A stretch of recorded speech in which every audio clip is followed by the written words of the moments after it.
Good afternoon, fellow Toastmasters. My name is Heather Turner, and I am the Social Media Chair for District 53. Today we will be going over Google Plus for Toastmasters. Now, Google Plus is a kind of an interesting conundrum because it was rolled out several years ago to be a social network and was intended to be competition to Facebook. It never really took off. There's been a lot of rumors in the last 6 months and further that Google Plus is dying, so it is questionable about whether a Toastmasters club should invest time into creating a Google Plus page and using it. My personal feeling about this is it may be on its way out. That is questionable in itself. But regardless of that fact, Google Plus posts do help to contribute to search engine optimization. So purely from the perspective of getting your club's website out there and getting the name out there and helping to contribute to your club's search engine optimization overall, I would actually recommend starting a Google Plus page and posting, if you have a Facebook page, posting the same thing on Google Plus as you do on Facebook. At least, if nothing else, every couple of weeks when you have your meetings, post information about your upcoming meetings. If you do have special events going on either in your district, in your area, in your division, or in your club, you have an open house going on, for example, you have speech contests that you would like to invite people to, post that information out there because it will help contribute to SEO. Now, when Google Plus first rolled out, there was hardly any clubs on it. I think there was about 5. Now there is a lot. Unfortunately, many of them are not active. When you do a search in Google Plus for Toastmasters, it will give you a small percentage of them, and then you can start to scroll down. It takes a little bit of time to load up more and more. Many of these clubs, unfortunately, are not active, but some of them are. Now let me back up for just a second. I would recommend, if you are the VP of PR or whoever you are handling the media and getting the advertising word out there for your club, starting a Gmail account. Now, not just to tie into a Google Plus account, but also to be the administrative access for your website, for the point of contact on Toastmasters International, and for any, like if you were going to start a Twitter account for your club and any other social media accounts, so that you could actually tie that Gmail address into all of those, and that address will never change. And then multiple officers in your club have access to that Gmail account. So no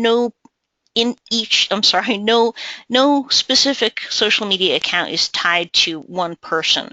Instead, they're tied into that Gmail account that gets transferred as your officers change every year. So you never lose access to anything. That is one of the big issues with social media, is as officers transition in and out, you lose contact. I don't know how many Toastmasters clubs I've come across, for example, that have started Google Plus accounts. They have started Twitter accounts, they've started Pinterest accounts, blogging accounts, and they've lost access to all of those because members have moved. Members just don't want to be associated with the club for whatever. In several cases, the members that were in charge of them passed away, unfortunately. So there's no way to access those. So you have to start from scratch. Starting a Gmail account makes it much easier overall to do that. Now, once you have a Gmail account, it will actually ask you to start a Google Plus account. Now, there's a couple of different ways you can do this. Google does not really care whether you start a Toastmasters club page as a person or as an actual brand page. It realistically doesn't seem, and it hasn't in the past, and I doubt that will change in the future, make any difference. The only difference from an administration perspective of, if you have one account that you're maintaining from your Gmail account, there's only one access to that through Gmail. If you create a brand page or a club page through Google+, then you can have multiple people be administrators, but there is one page owner. That is transferable. It really depends on how you want to work this. Setting up the account, I'm not going to go through that because it's very self-explanatory. Once you sign up for a Google Plus account, it will tell you, enter this information here, enter this information there, and it will walk you through everything step by step. This is more to walk you through the nuts and bolts of it. So as I mentioned, these are all Toastmaster accounts. Some of these are set up as pages. Some of these are set up as individual accounts. And again, Google doesn't seem to take preference over one or the other. It's more in the way it's administrative for you guys. Now, the nice thing about having a Google Plus account is you can also use this from a networking perspective to get the word about your Toastmasters Club out there. And how you can use this is you can use Google Plus a lot like a search engine. So you can go into the search bar in here and search for Hartford, Connecticut, for example. And these are some of the people and pages that will appear. And you can expand that to go view all, which gives you a lot more. A general rule of thumb is anyone that's actually filled out their profile picture has at least put a little bit of time into their Google Plus account. If you come across things like a square, don't even bother connecting with them. But these are all brand pages up here, and as you scroll down, these become actual people that are located in the Hartford area or that have Hartford, Connecticut in their profiles. So you can use that as a search term. Now this is an example of a brand page, and this is a little bit different in that if you have a YouTube account, and you can also do this on a personal account, but it's much easier to do on a brand club page, is you can start a YouTube channel, and you can start it now separately, or you can start it once you have the Google Plus account, but you can bring your YouTube videos into the Google Plus account directly. Now this is kind of a lot like Facebook in terms of there's an about section in here. So you have your storyline, there's communities, also known as forums. There's not many from what I found Toastmasters forums on Google+. There are a few. LinkedIn is much better if you're looking to chat with other chat with other Toastmasters around the world. I really do recommend if you're going to start a page or a personal account for your Toastmasters Club, fill this about section out, also called the story, and contact information. So you have a Google Plus URL that's your own, a direction to your website, and any other links that your club may have. Make sure that you enter them. In this particular case, because this is for a district, we don't have specific contact information, but if you were using this as a club page, you want to make sure that your contact information for whoever your point of contact for your club is in there. Now, posts themselves act a lot like Facebook posts, other than the kind of the wonky, if you click on it, it moves into the middle. But it doesn't in terms of fact act a lot like this. The major difference between posting to this and posting to Facebook is you can hyper-target people, which is actually something that you don't want to do. And what I mean by this is you can add other accounts to something called circles. It's not like friending, it's not like connecting, it just means you're basically putting them on a list and also tagging them. Now, a lot of people make this mistake on Google Plus in that they'll say, we have our district conference coming up.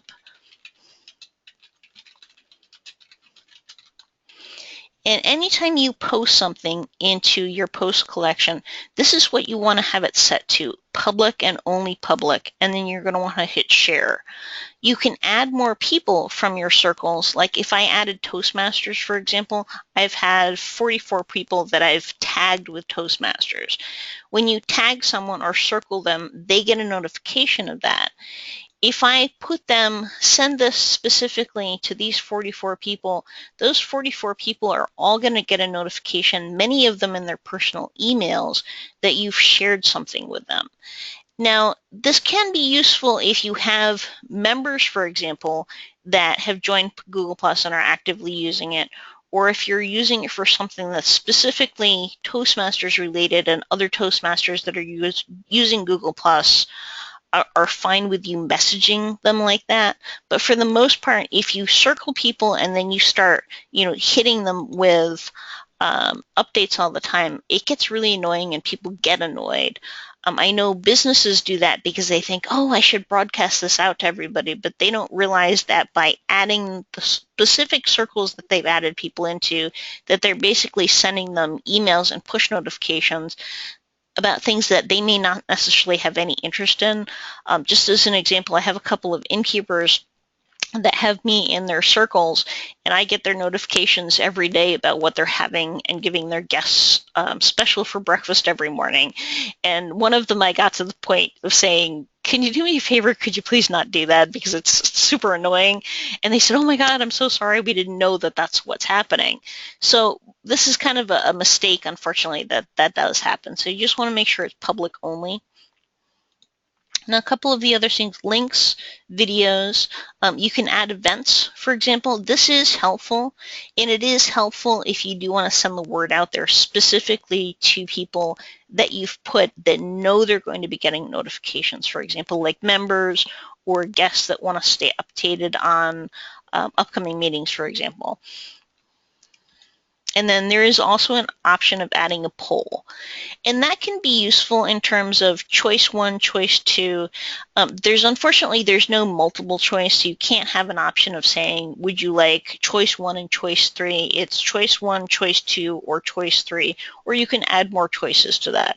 The way to get around that is you could say, add more selections saying I'd like a choice of choice one and choice two, or choice two and choice three. You're just adding additional options to that and saying instead of the and or. Okay. Now, collections is also called photo. It used to be just photos. Collections are grouping your posts by topic. This rolled out several months ago. It never was really clearly explained to anybody, and so people aren't really using it as of yet. Photographs, for example, we don't have any photos loaded up in this particular one. And in this, I could be wrong, my apologies. We do have photos in here. This is our last conference. And then there's reviews. This would be the only difference per se in between a personal account and a club account, is a brand page, people can review it. Realistically, you probably won't get anybody putting a review on your club, but you never know.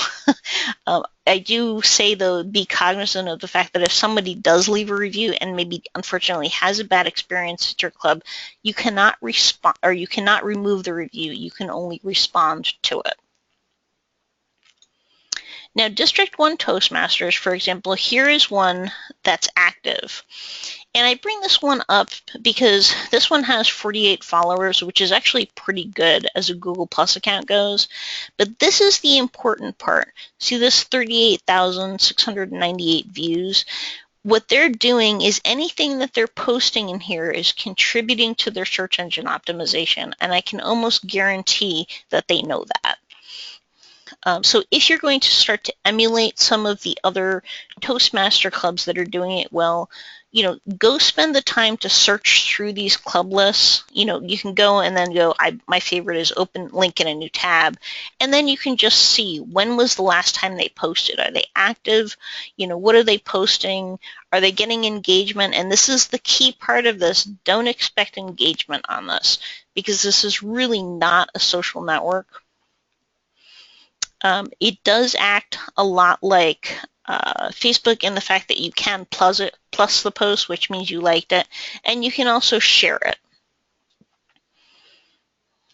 And you can also share it to individual circles. And again, just be cognizant of who you're sharing that content to. Let's see if they have any videos.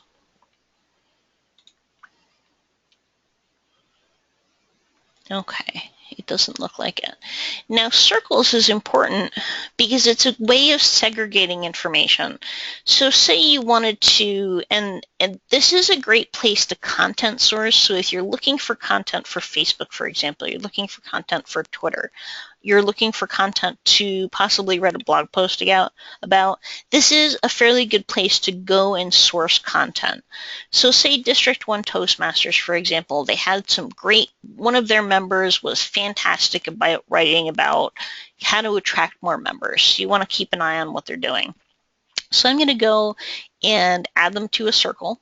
And in this particular case, somewhere in here, if I can find it, is a Toastmasters circle. And as you can see, you can also add them to multiple lists too. And you can also create a new circle. You can have as many circles as you'd like.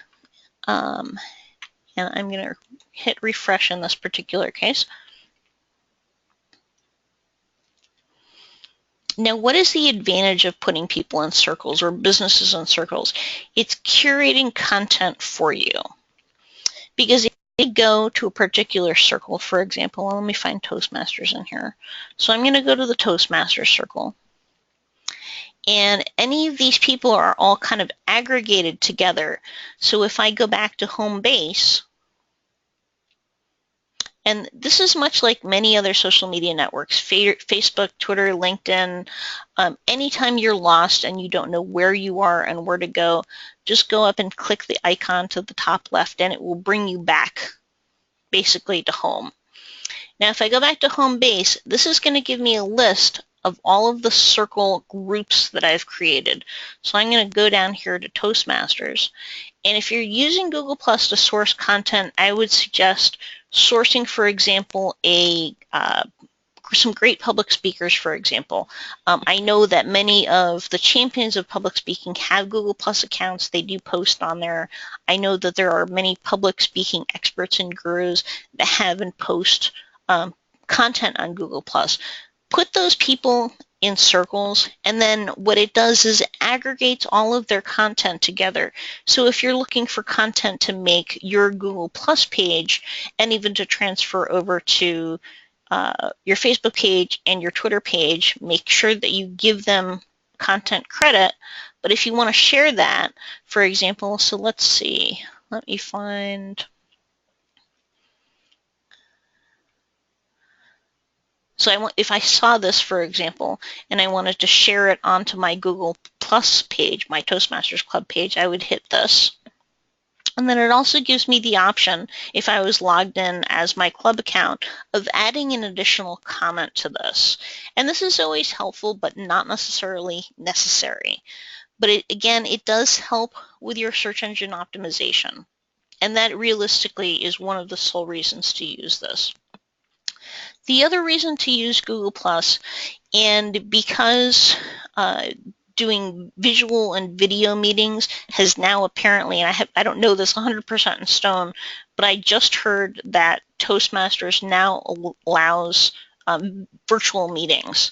So from the perspective of, if I went on vacation in Florida, for example, and my club met on Monday night, if someone could set up a projector and some speakers and a computer, I could technically log in and virtually visit my club and actually watch my club if there was a video camera installed on the laptop, which many of them do now.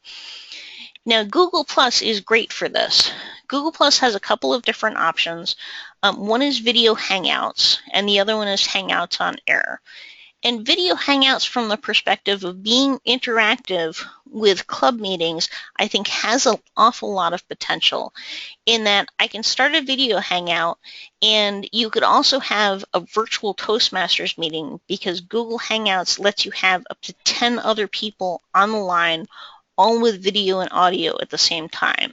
It does need to be well maintained and moderated because it can get a bit out of hand, but in terms of a virtual connection, it is an alternative to Skype, to FaceTime, to some of the other visual networking applications out there, and it doesn't cost anything. The other one that's interesting is Hangouts on Air, because what Hangouts on Air basically does is it captures a visual of what's going on your video hangout, and then it sends it automatically into YouTube. It tapes it, but you can also broadcast your meeting out to the world. Now, it is a really neat option to check out from a club perspective. Now, I'll go back to Video Hangouts for a minute and just touch on a couple of things. I'm not going to start one right now because you're just going to end up with a blank screen because I haven't invited anybody.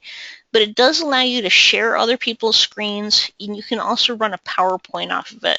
And then you can switch whose screen it shared.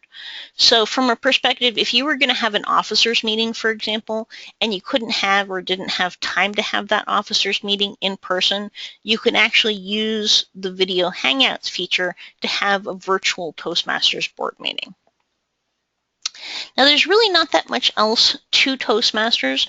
One of the things I did want to explore was to see if there was actually any Toastmasters groups that had popped up recently. The last time I looked, there had not been many. So let's do Toastmasters communities. And there are a few. As you can see, there's ones that were started that don't have a lot of members. Let's go check a couple of those out. Here's one with 139 members.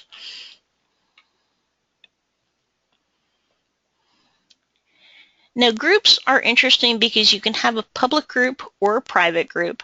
A private group you can make searchable on Google+, but they cannot see the content. You actually have to join and be approved by a moderator in order to post to it.